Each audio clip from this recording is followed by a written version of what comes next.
बिस्मिल्लाहिर्रहमानिर्रहीम। Ladies and gentleman, अस्सलाम वालेकुम व रहमतुल्लाहि व बरकातुहू। नाज़रीन इकराम, आज की इस वीडियो में हम rights and responsibilities for community development पर डिस्कशन करेंगे। आप सबसे गुजारिश है कि अगर आपको हमारा मैसेज पसंद आए तो हमारे इस पैगाम को अपनी कम्युनिटी के दीगर अफराद तक भी शेयर कीजिए और इस कार खैर में हमारा साथ दीजिए। तो आइए बिना टाइम वेस्ट किए अपने आज के इस यूनिक से टॉपिक की जानिब बढ़ते हैं। Ladies and gentlemen, as we all know that कि अल्लाह ताला ने इंसान को इस दुनिया में भेजा तो उसे बहुत से असूल व ज़वाबित भी दिए लाइफ गुजारने के लिए। अब आपको पता है कि कुछ जो अल्लाह ताला ने इंसान को अहकामात दिए हैं जिनमें हुकूकुल्लाह यानी कि जो अल्लाह ताला के हकूक़ हैं जो हर हाल में हमने पूरे करने हैं, हम पर फ़र्ज़ हैं, कंपल्सरी आप उन्हें कह सकते हैं। और इसके अलावा फॉर बेटर कम्युनिटी डेवलपमेंट, एक मज़बूत सोशल सिस्टम डेवलप करने के लिए अल्लाह ताला ने ह्यूमन राइट्स का भी एक चार्टर प्लान पूरा दिया है। वो भी आप पर अदा करना लाजिम है। आप फ़राइज़ में उन्हें लाजिम समझ सकते हैं अपने ऊपर, जिनको आज आप हकूक़ुल इबाद के नाम से भी जानते हैं, जिसमें आप देखते हैं तो हस्बैंड वाइफ के राइट्स, मियाँ बीवी के हकूक़, इसके अलावा वालिदैन के हकूक़, औलाद के हकूक़, पड़ोसियों के हकूक़, इसके अलावा आप देखते हैं तो सिविलियंस अवाम के हकूक़। और डिफरेंट कैटेगोरिकली आप स्टडी करें तो step by step, individual, collective, आपको स्टेप बाय स्टेप वो नज़र आता है कि जो राइट्स बयान किए गए हैं। लेकिन असल में क्लैशेस यहाँ से आते हैं, यहाँ से ख़राबियाँ पैदा होती हैं कि मोस्टली आज हमारी जो इलिटरेट सोसाइटी है, आपको मालूम है ना कि हमारे यहाँ तो बहुत से जाहिलाना कॉन्सेप्ट्स हैं और इल्म से तो हम कोसों दूर हैं, दीन से हम कोसों दूर हैं। आपको मालूम है कि हमारे यहाँ मोस्टली अगर फॉर एग्ज़ाम्पल एक कपल है, अब उसमें जो हस्बैंड साहब हैं उनको अपने राइट्स पता हैं और जो बेगम हैं उनको अपने राइट्स पता हैं, और ना वाइफ को हस्बैंड के हकीकी राइट्स पता हैं और ना हस्बैंड को वाइफ के हकीकी राइट्स पता हैं इन अ यंग कपल्स। और इसके अलावा आप देख लें तो अगर आप बाकी कैटेगोरिकली स्टडी करें तो ना वालिदैन को औलाद के हकीकी राइट्स पता हैं। ठीक है, वो नर्सिंग करते हैं, वो जिस तरह भी, लेकिन वो इन अ रियल सेंस अपने बच्चों को रियल सक्सेस नहीं दे रहे। वो अपने बच्चों को जहन्नम से बचाने की कोशिश नहीं करते। Every parent wants to become their children too much materialistic. और इसी तरह जो बच्चे हैं, जो औलादें हैं, उन्हें वालिदैन के हुकूक नहीं पता रियल में। और इसी तरह जो नेबर्स रहते हैं उन्हें नहीं पता कि हमने अपने पड़ोसियों को अजियत नहीं देनी, उनके कितने हुकूक हैं। यहाँ तक कि हुज़ूर अलैहिस्सलाम ने फरमाया कि मुझे तो ये खदशा हो रहा था कि कहीं ऐसा ना हो जाए कि उन पड़ोसियों को भी विरासत में कोई हक मिल जाए, यानी कि उनके इतने राइट्स थे।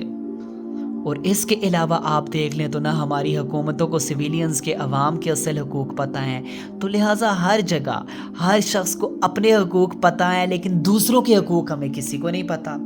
अपने हकूक़ की हर कोई मलाई जपाता है कि मेरा ये हक़ है, मेरा ये हक़ है, मेरा ये हक़ है, मुझे ये हक़ नहीं मिला। लेकिन आप देखें दूसरों को आपने उनके हक़ अदा किए हैं, उनके लिए आपने अपने फ़राइज़ अदा किए हैं। मिसाल के तौर पे एक वाइफ है जो हस्बैंड के रियल राइट्स हैं, क्या वो उसने पूरे अदा किए हैं? उससे उसकी पूछ होगी। और इसी तरह जो हस्बैंड है उसके ज़िम्मे जो चीज़ें हैं वो उस पर लाजिम करार दी गई हैं, क्या उसमें वो पूरा उतरा है? अगर वो पूरा नहीं उतरा तो समझ लीजिए कि फिर वो डेफिनेटली उससे इस चीज़ की पूछ होगी। और इसी तरह वालिदैन, एक घर में जिन्हें लीडरशिप दी जाती है, तो जो रआया, जो एक हुक्मरान है वो, तो उनसे ज़ाहिर सी बात है कि उनकी रआया की पूछताछ होगी क़यामत के दिन। और इसी तरह जो एक औलाद है, जब वो बूढ़े वालिदैन की टेक केयर अच्छे से नहीं करते और उनका ख्याल नहीं करते, उनके सस्टेनेंस, उनके बाकी फाइनेंशियल ज़रूरियात का, तो डेफिनेटली उस औलाद से भी पूछा जाएगा। तो बाकी आजकल भाइयों में और किधर किधर आपको मालूम है कि जो राइट्स होते हैं उनमें तो हम बस दूसरों का हक खाने में और दूसरों की हक तलफी करने में हम तो बहसियत कौम सबसे आगे हैं ना। हम दूसरों को बेवकूफ़ बनाकर, उन्हें धोखा देकर बड़ा फ़ख्र, बड़ा प्राइड फील करते हैं कि हम बड़े इंटेलिजेंट हो गए हैं। हालांकि आप ये कॉन्सेप्ट क्लियर कीजिए कि दूसरों की हक तलफियाँ करना इज़ अ बिगर क्राइम, ये एक बहुत बड़ा जुर्म है। यहाँ तक कि जो आप दूसरों के हक खाते हैं एक बड़ा कबीरा गुनाह है। اور آپ دوسروں کے رائٹس دینے کے لیے آپ کی جو رسپانسبلٹیز ہیں وہ آپ نے ضرور ادا کرنی ہے، جس طرح شریعہ نے آپ کو رسپانسبلٹیز دی ہیں، اور آپ ان کا غلط استعمال نہیں کر سکتے۔ اگر اللہ تعالیٰ نے آپ کو اتھارٹی دی ہے، آپ ایک فیملی کو لیڈ کر رہے ہیں یا آپ کی جوائنٹ فیملی ہے جو ہے اس سرے سے غلط، لیکن آپ ادھر غلط فیصلے کر کے دوسروں کی حق تلفیاں کر کے اپنے آپ کو کامیاب مت سمجھیے، اپنے آپ کو لیڈر مت سمجھیے۔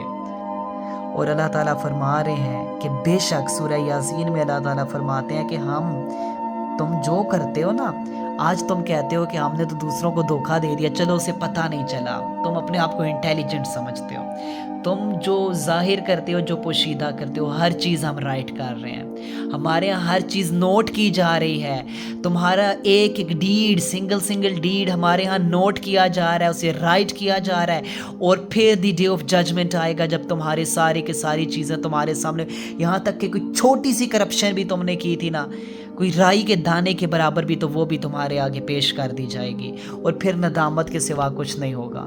تو آج دنیا میں آپ دوسروں کا حق کھا لیتے ہیں، آپ ناپ تول میں کوئی کمی کر لیتے ہیں، آپ کاروبار میں کہیں 10 روپے زیادہ لے لیتے ہیں، آپ کرپشن کر لیتے ہیں، آپ زمینوں میں، جائیدادوں میں، آپ ہسبینڈ کے رائٹس میں، آپ بیگم کے رائٹس میں، والدین بچوں کے رائٹس میں، بچے والدین کے رائٹس میں، جہاں کہیں بھی کرپشن کرتے ہیں تو ڈیفینیٹلی پھر وہ ان کو اس کے ضرور جواب دینا پڑے گا۔ تو آج وقت کا المیہ یہ ہے کہ ہم اپنے آپ کو پہچانیں، ہم اپنی رسپانسبلٹیز کو پہچانیں، نہ کہ جسٹ اپنے رائٹس کو پہچانیں۔ اپنے رائٹس بھی امپورٹنٹ لیکن دوسروں کے رائٹس، بیکاز آپ کو معلوم ہے کہ انسان وہی ہے جو انسانیت کے لیے کچھ کر کے جاتا ہے۔